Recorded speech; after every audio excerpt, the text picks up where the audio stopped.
Меня зовут Гуделенкова Анастасия, мне 14 лет, я из города Ельни и учусь в средней школе номер 3 имени Георгия Константиновича Жукова.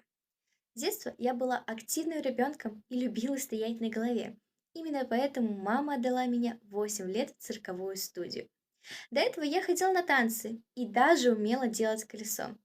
Но все это ничто по сравнению с тем, что я делаю сейчас. Тогда я пришла без особых данных, такие как гибкая спина или шпагаты. Все это я наработала упорными тренировками. И спустя 5,5 лет я уже готова показать себя.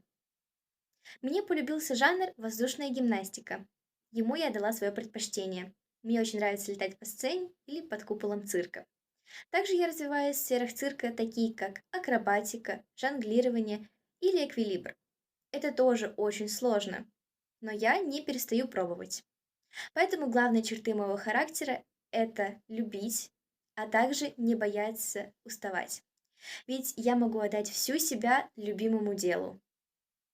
Также я никогда не участвовала в подобных телевизионных шоу. Я пробовала подавать себя на лучше всех, а также на вундеркинды. Ну и, конечно же, синяя птица.